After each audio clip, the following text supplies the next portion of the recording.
the presentation.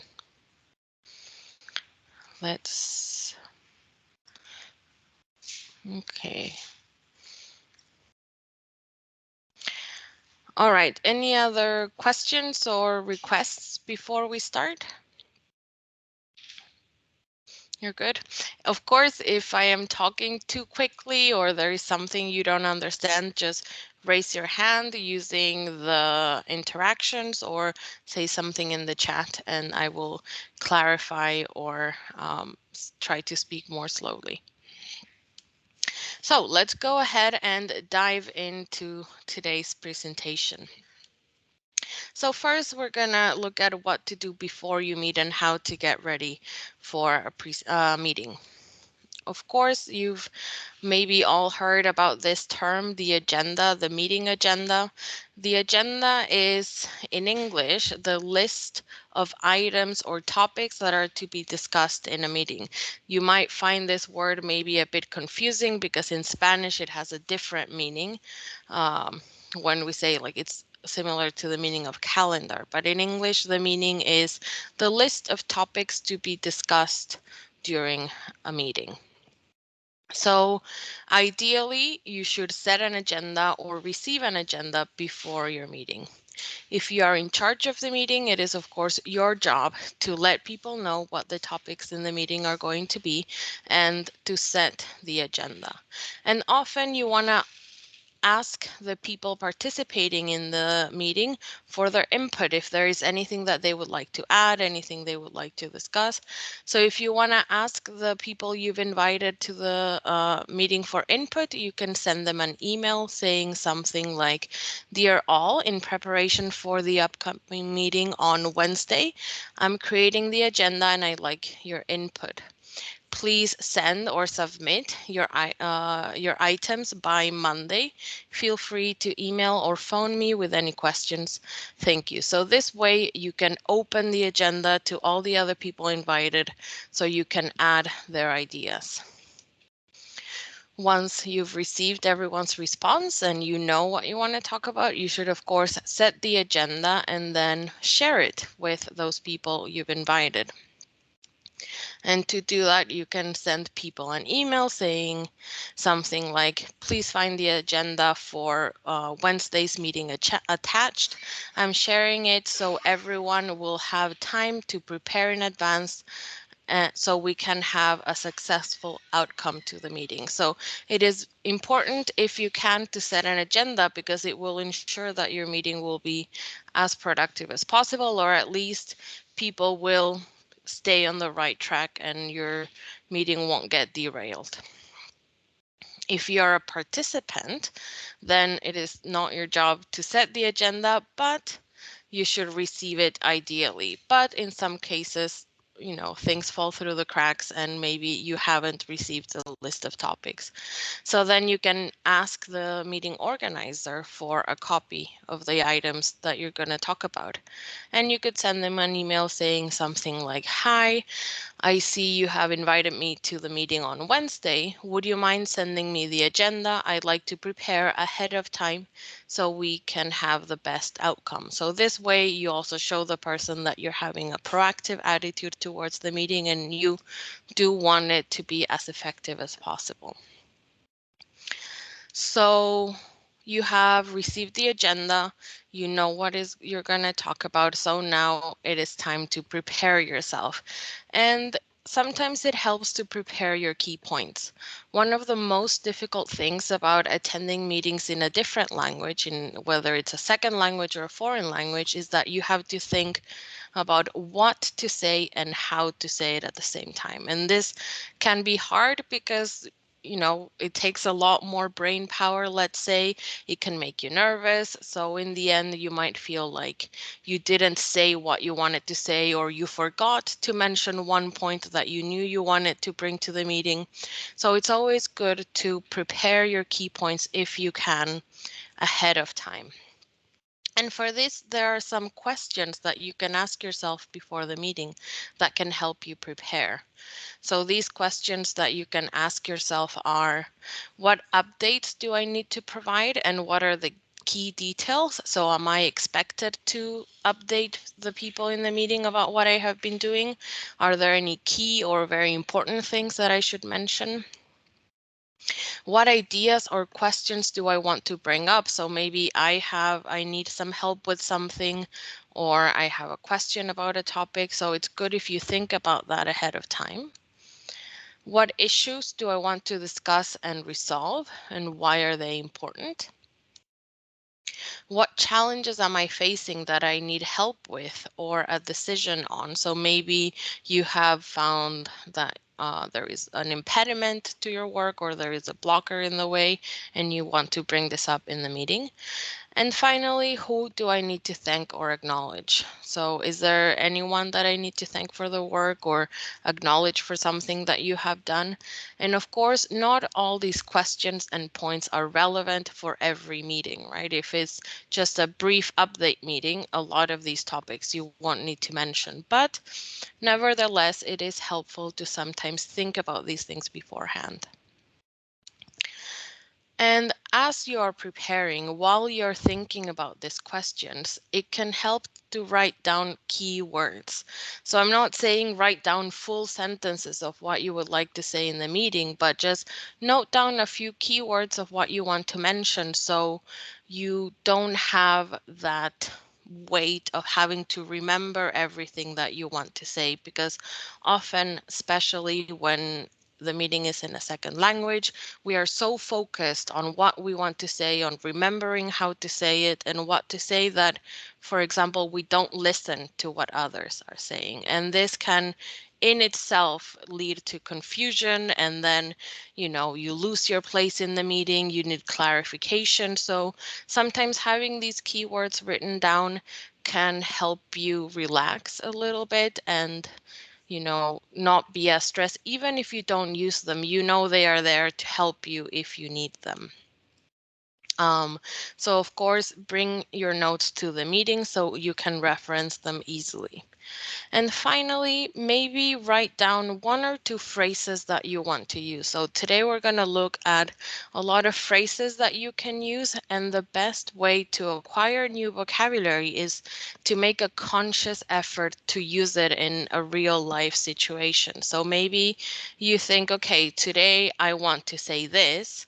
So you write down the phrase and you try to find the way to say it in the meeting. So that way you start adding more items to your vocabulary, and in the end you will have a broader vocabulary the more you use it.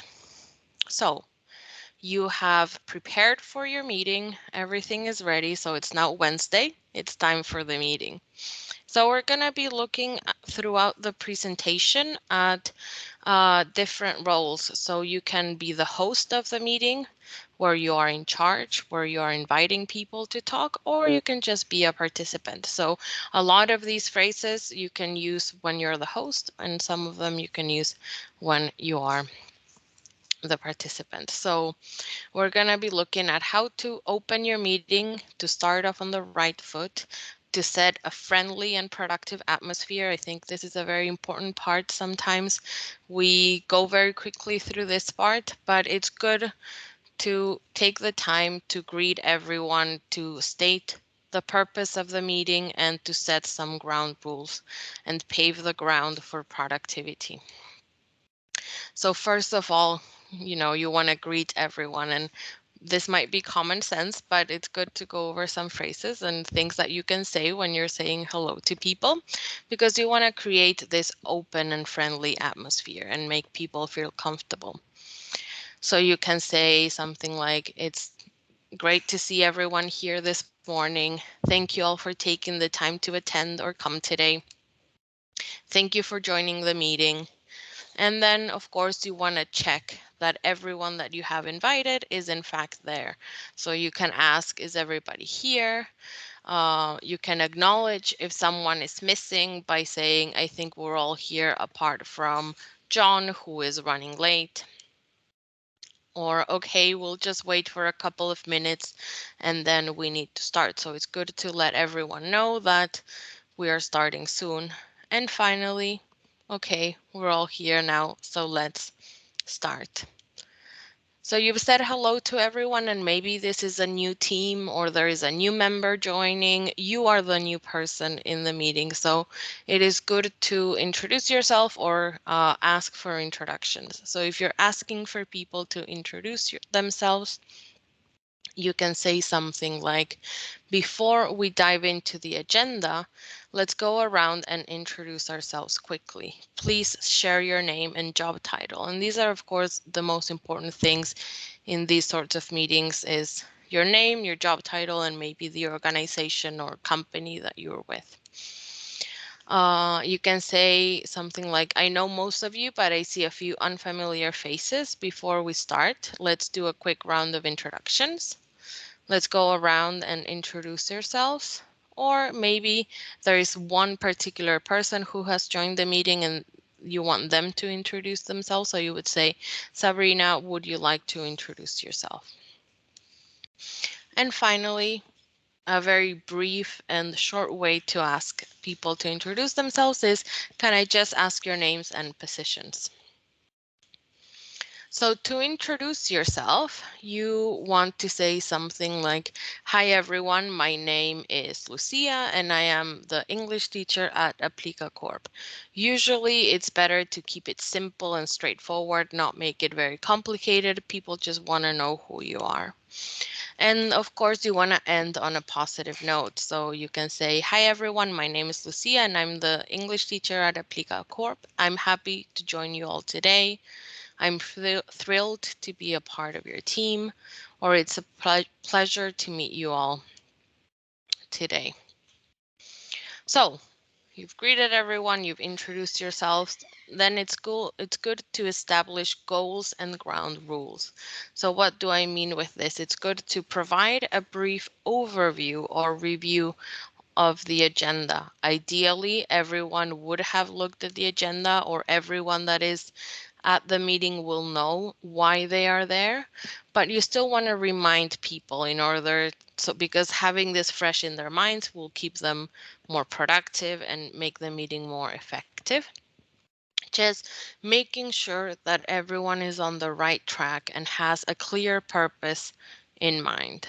And then by establishing ground rules, what I mean is telling people how long the meeting will start, if you have any rules regarding the use of the chat, muting yourselves, taking turns, or using the different kinds of interactions that things like Microsoft Teams or Zooms or whatever software you're using has to offer.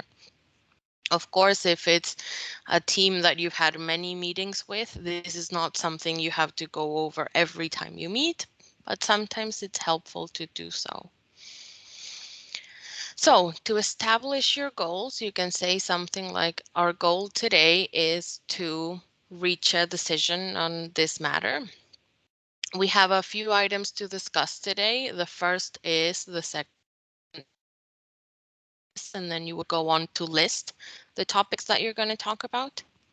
Then you can also say something like, we are here today to discuss, or we're here today to talk about. By the end of the discussion today, we should have a decision on. So this way you let people know what you expect the outcome or the result of the meeting will be. The focus of today's meeting is so what we're all trying to achieve today is. So these are all ways to say, basically, this is what we want from the meeting.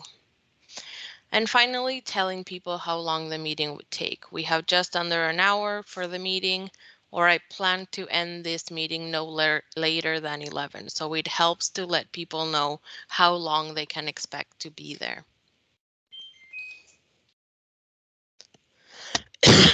Sorry.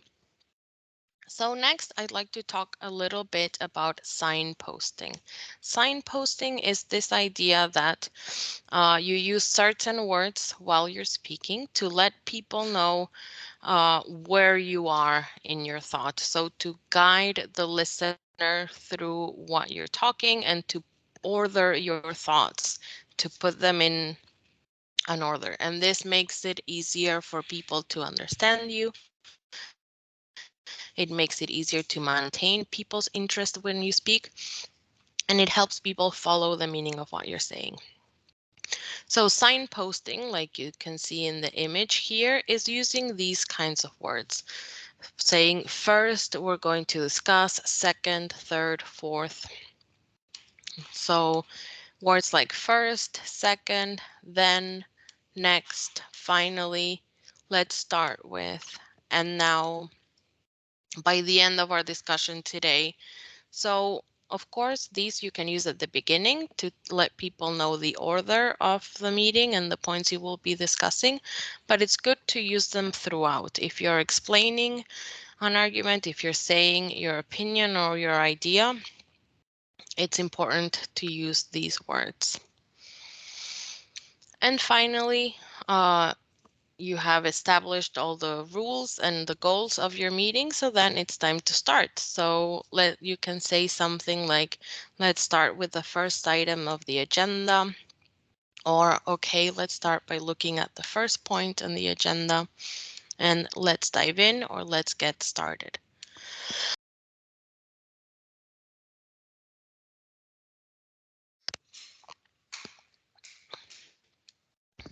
So now looking at update meetings, and I'm sure update meetings are a daily thing for a lot of you in your work. It's something that you are used to doing every day, and that is the first thing maybe even that you do in your day.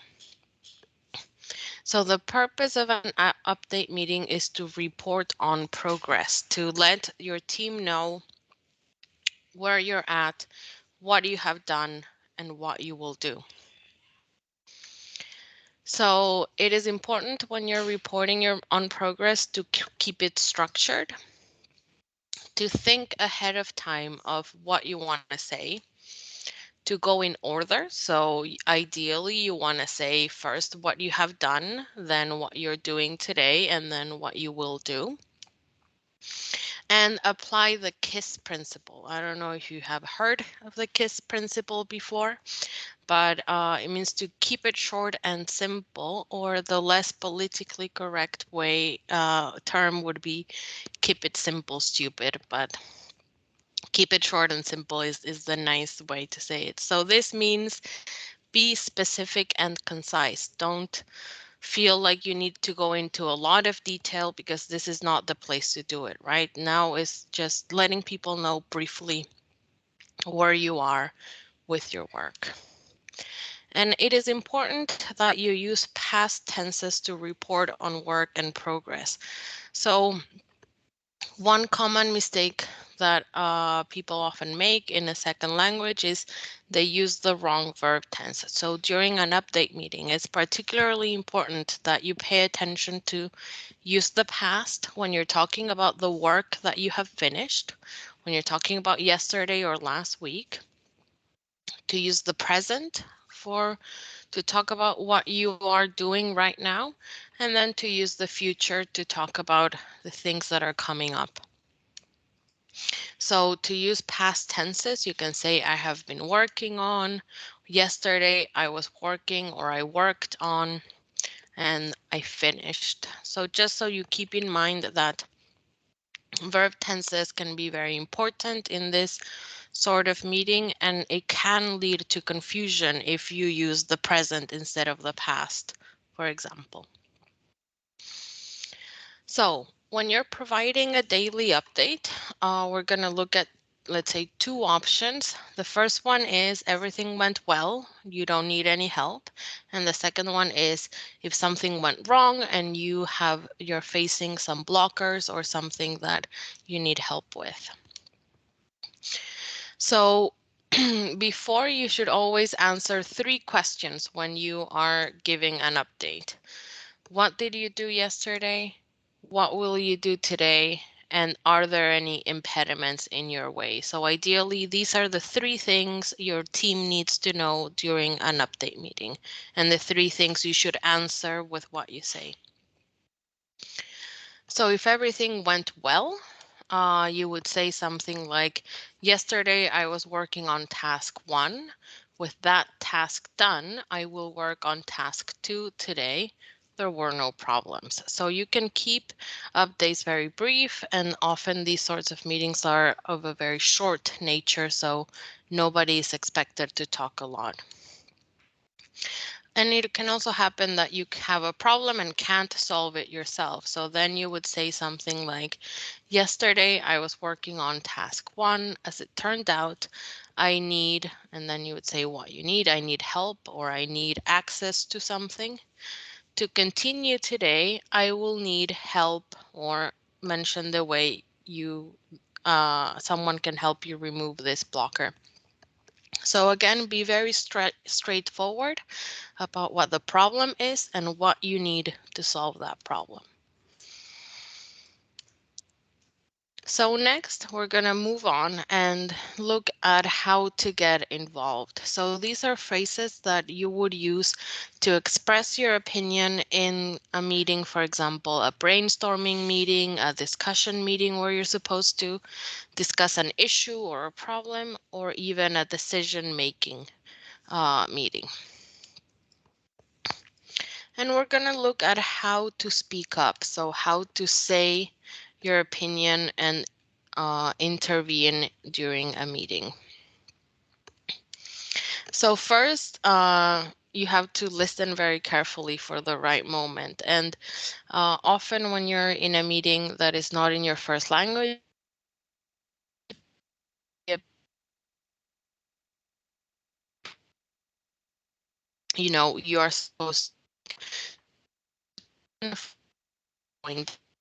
or people having longer pauses when they are speaking. So this will indicate that So, you can intervene.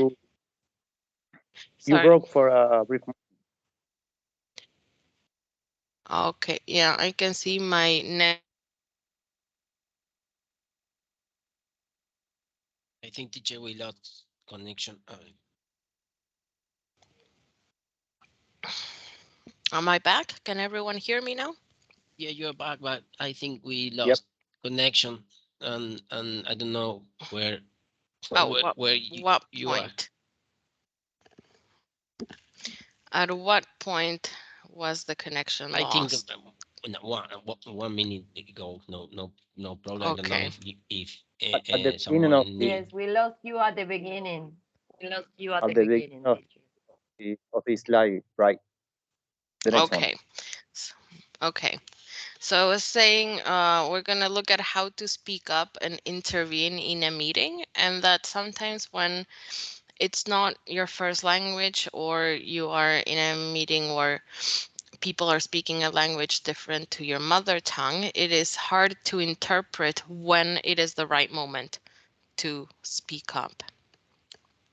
So usually you need to listen carefully and see if you can spot this right moment. So it's the moment when people start slowing down, or they make longer pauses when you're speaking. So usually this indicates that they are done talking and you can speak now. Of course, like I mentioned at the beginning, you can always take advantage of the agenda and prepare ahead of time, so you know what is coming up, and maybe there are some things that you already know you want to say. Say your point and stop talking and avoid rambling. So sometimes we think that saying more means our opinion is better or more valuable, but being brief is a great virtue, especially with English speakers. A lot of you I know work with clients in the United States, or with people who are based in the United States, and they tend to be more brief in the way they talk than us Spanish speakers. So it's completely okay to say something short and then stop talking, and don't think that takes value from your opinion or from what you're saying. So, yeah, these are all ways that you can speak up. So, how to take the floor, or how to start speaking. It's often good to pose a question and start by asking for permission to talk. This enables you to seize the opportunity to speak, to politely interject, to let people know that you have something to say. And of course, you want to be polite, but also be direct in the way that you ask for permission. So for this, you can ask for permission to talk by asking a question. For example, may I add to that thought? Could I jump in quickly to share my thoughts? Could I come in here? Can I just say something about that? Excuse me, may I share my thoughts on this? So if you look, they all have in common that you are asking for permission in a way to talk. And of course, you are maybe not expecting you're maybe not expecting people to say, yes, you can talk, but it is a way to let people know that you want to say something. And you can also ask for clarification as a way to intervene. So you can say something like, before we move on, could we discuss this topic? Or when we have a moment, could we circle back to this topic for further clarification? And if you look at all these questions, they have in common that a lot of them use this type of verb called a modal verb. So using words such as could and may are indicate politeness and are very important words in the English language when you're trying to be friendly. So now you have the ground. You have told people that you want to speak, and it's time to assert your thoughts, to let people know what you think. And your opinion can be one of three main types. You can have a neutral opinion. You can have what we call a tentative opinion, which is when you're not 100% sure or convinced or your ideas aren't ready. So often we do have something to say, but we haven't 100% cooked the idea. So in this case, we want to signal to people that this is a tentative opinion.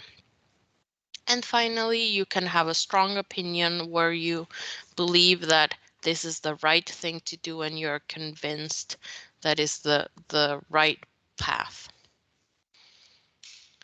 So first, how can you express a neutral opinion? So we're going to look at some phrases that you can say at the beginning of your opinion to express this. You can say the most basic thing, which is, I think that, or in my opinion. You can also make a suggestion. So why don't we do X, or what about doing Y? Or you can say something like, it seems to me that the best course of action would be X. We should, or what I think we should do is. I'd like to jump in to mention that while we're on the topic, I would like to say, or in my opinion, and if I could put in my 2 cents, I think, or I believe. And finally, in my experience, and here you would share what your experience on the topic is. So all these ways of introducing your opinion are quite neutral. So next, it's when you have a tentative opinion. So for that, you could say, perhaps we should do this. Or is it possible that doing X is better than Y? This is just a thought, but what if we did X? I'm just thinking out loud here, but so this expression, I'm just thinking out loud, is literally you are saying your thoughts as they come into your head and you haven't really thought about it too much, or like I said before, cooked the idea, right? You're putting your thoughts into words. I haven't figured out the logistics, but so you would say this when you haven't quite figured out how you could do something, but you think it would be a good idea to do it. I'm just brainstorming here, but. And finally, I'm still putting the pieces together, but so this is when you still don't have the whole idea together and you think of it like a puzzle and you're putting the pieces together. So if you look at all these phrases, they all have in common that they use words to indicate that you're not 100% sure, that you still have to finalize the details on this idea. So words like perhaps or possible, this is just a thought. And often you use the word but to make whatever you say relative. And finally, you have expressing strong opinions. So when you want to let everyone know that you think this is the right path and you're very sure of what you're saying. So for that, you can say something like, I'm convinced that doing this is the best thing. It's absolutely clear that, frankly, I think that. There's no doubt in my mind that. So this is a very final way where you're saying, I am 100% sure of this. The only solution is to. And finally, I see no other alternative but to, or there is no alternative but to. So as you can see, these phrases, in contrast to the ones before, have very strong words. For example, convinced, it is absolutely clear, frankly, no doubt, only solution, and no other alternative or no alternative. So it is very clear if you use these phrases that you believe there is only one way to do things. So it may also be your responsibility in a meeting, if you are the host, to involve others and to invite people to be part of the discussion. It is important in meetings not only to say what you think, but for meetings to be productive, everyone needs to put in their 2 cents and say what they think. And as the host of a meeting, you want to make sure that one person isn't monopolizing the conversation, that you're staying on track, that everyone is being heard. This way, you also encourage a cooperative or collaborative work environment. So these are all very important phrases that you can use to invite people into the conversation. If you're the host, it's of course more likely that you will use these phrases, but of course anyone can use them at any time to ask for someone else's opinion. So when you're asking question or inviting people to talk and to encourage effective conversation during your meeting, you can do this in 3 different ways. You can ask strategic questions from people. So you want to elicit certain details. You want to extract, let's say, information from people in a very specific way. You can ask elicitation questions where you invite people to share their ideas. Or you can also ask help questions. So by offering help, you are also inviting people to share their opinion. So first, let's look at strategic questions. So like I said before, strategic questions, they aim to extract specific information. So for example, you can ask something like, based on the opportunities we have, what is the best way forward? Or given these challenges, how shall we proceed? What do you hope to achieve?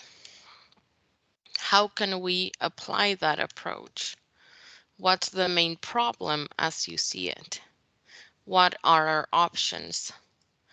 or you can ask someone specific. Mia, any thoughts on how best to tackle this? And just as a note, this verb tackle, it means to deal with a problem or a difficult task in a very efficient way, in a determined way.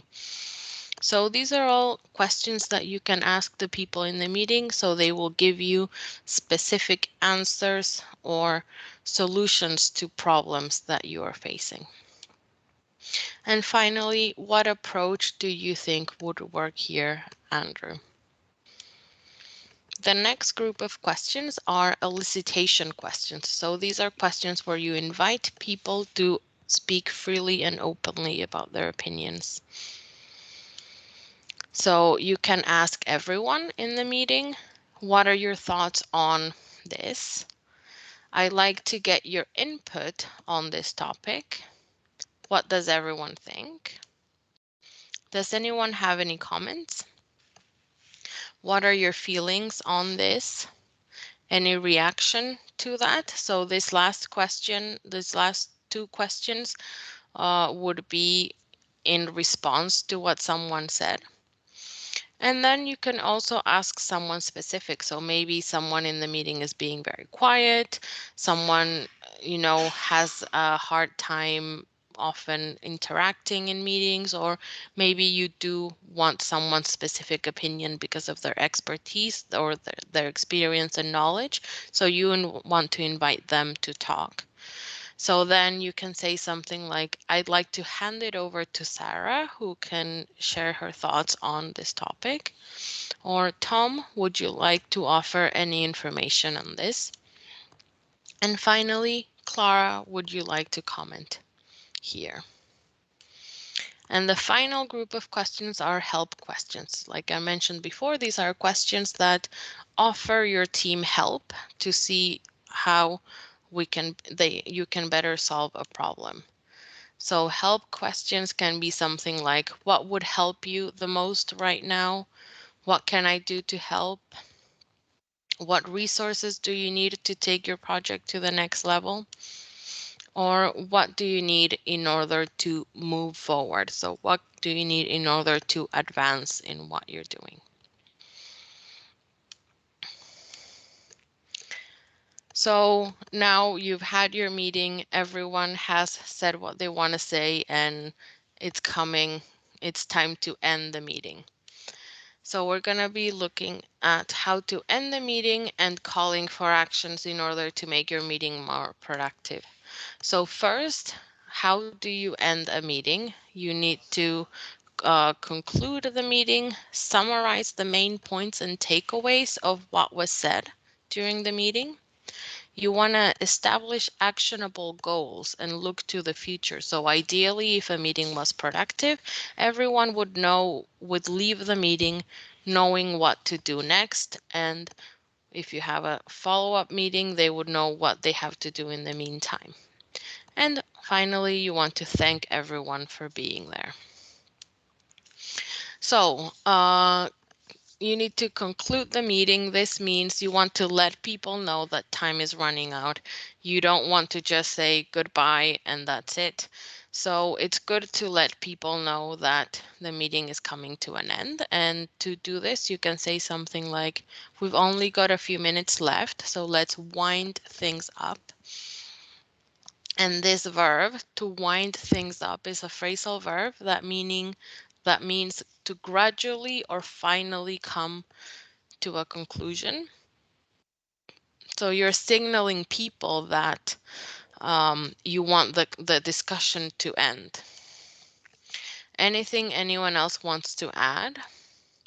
We're running out of time, or we've run out of time if it is time to conclude the meeting. That's all the time we have for today. Shall we call it a day? Again, shall we wind things up? So these are all phrases that you can use to let people know the meeting is coming to an end. So once the discussion has finished, you want to summarize what was said. So for example, you can say something like, we have covered a lot of ground today. Let me go over the details again. Let's go over our priorities. To summarize, we discussed blah, blah, blah.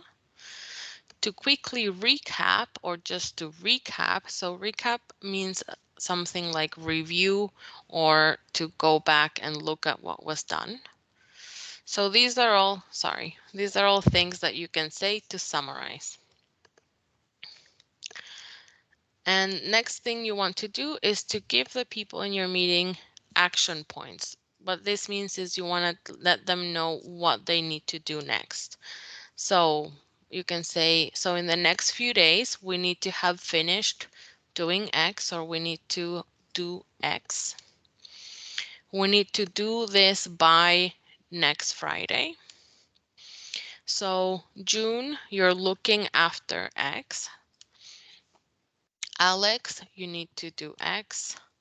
Just to confirm, we're going to do X, Y, and Z. Or we've decided that. So these are all phrases that you can use to give people a task. You want to thank people for joining your meeting. So we got a lot done today. Thank you for your time. Thank you for joining today's meeting and for being patient. Thank you for your hard work. I think we've come up with a lot of good ideas. Thank you for coming, everyone. It was a very productive meeting. Or just saying thank you for your contributions and ideas. And finally, it's time to say goodbye. And then you just say, have a great day, everyone. Goodbye. I look forward to seeing you all again next time, or simply goodbye. So that is all for our presentation today. But I know it has been a lot, and it has been a lot of phrases. And like I asked you at the beginning, if you could write down any phrases that you wanted to use in the future. So it's now your turn. And I encourage you all to take the phrases that you wrote down to your next meeting and try to use them. And of course, practice makes perfect. So the more you use these phrases, the more you participate in meetings, the more confident you will feel.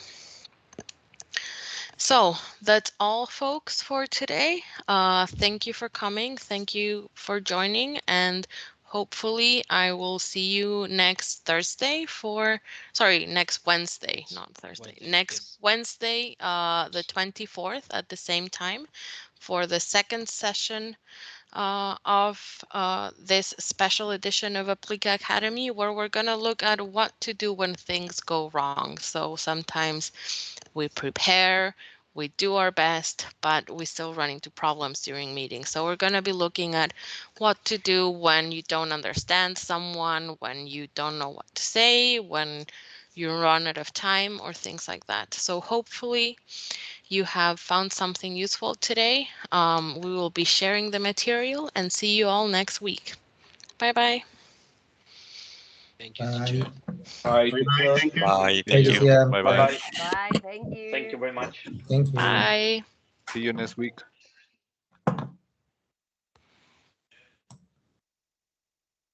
Bye, teacher. Thank you. Thank you, teacher. Bye bye.